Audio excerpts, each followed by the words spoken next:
वाली साहब, इमरान खान की 9 मई के 8 मुकदमात में जमानत से क्या उनके खिलाफ दीगर केसेस में कानूनी रिलीफ का रास्ता भी खुल गया है? इमरान खान ने अपने खिलाफ रावलपिंडी में दर्ज तकरीबन 43 मुकदमात में ताहाल जमानत हासिल नहीं की, जबकि ये तमाम मुकदमात जो है वो सितंबर, अक्टूबर और नवंबर एहतजाज से मुतल्लिक है। तो मुकदमात बहुत सारे हैं, इस जमानत का इम्पैक्ट क्या पड़ेगा?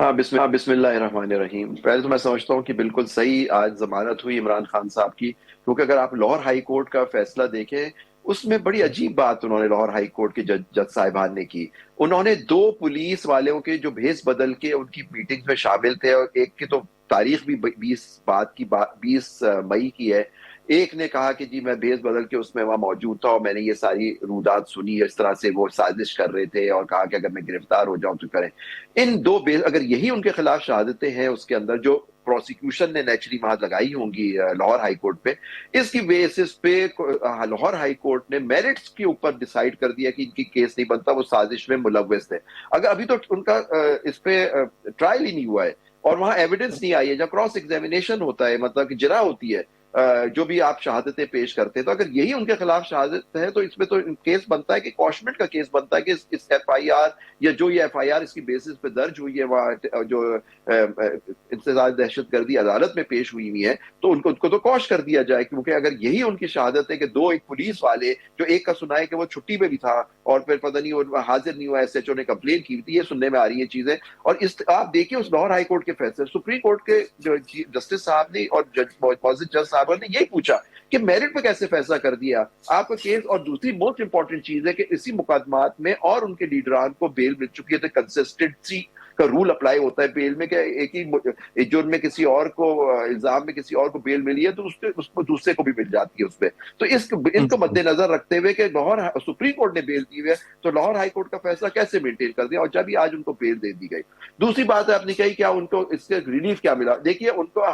उनको उन पे इतने केसेस बनाए गए कि मैं समझता हूं कि एक सुप्रीम कोर्ट को और हाई कोर्ट को इंटरवीन करना चाहिए कि जब इस तरह से केसेस हो जाते हैं तो सारे केसों को यकजा कर दिया जाता है। कि ये थोड़ी कि आज आपको एक में बेल ली, कल आपके खिलाफ एक मियां चन्नू में आपके खिलाफ एक एफआईआर कट गई, उसमें आपकी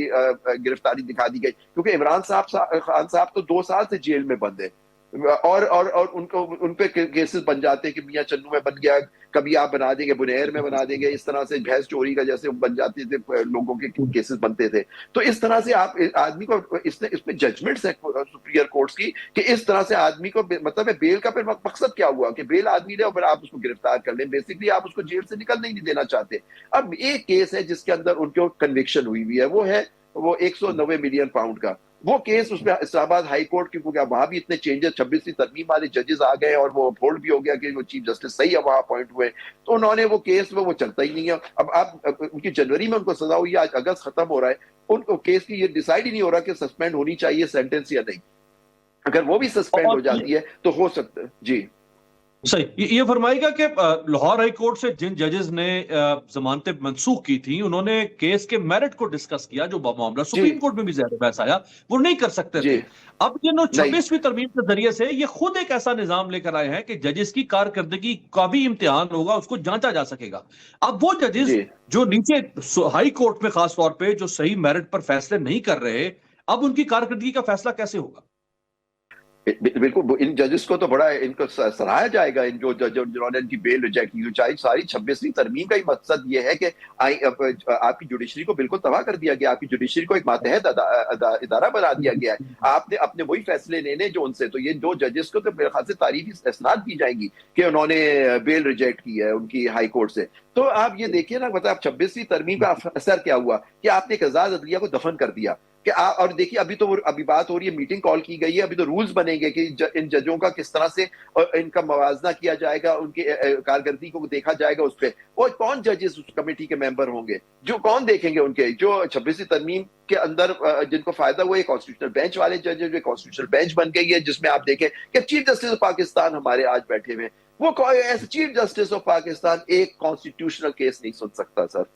ये हमारे चीफ जस्टिस का ये हाल हो गया हमारी जुडिशरी का, क्योंकि उनको कॉन्स्टिट्यूशनल बेंच का उनको मेंबर नहीं बनाया गया, क्योंकि वहां पूरी आपकी एग्जीक्यूटिव डोमिनेट करती है उसको, वो अपने मर्जी के जजेस बना रहे हैं, अपनी मर्जी की बेंच। सिंध हाई कोर्ट में कॉन्स्टिट्यूशनल बेंच बना के ऐसा लगता है कि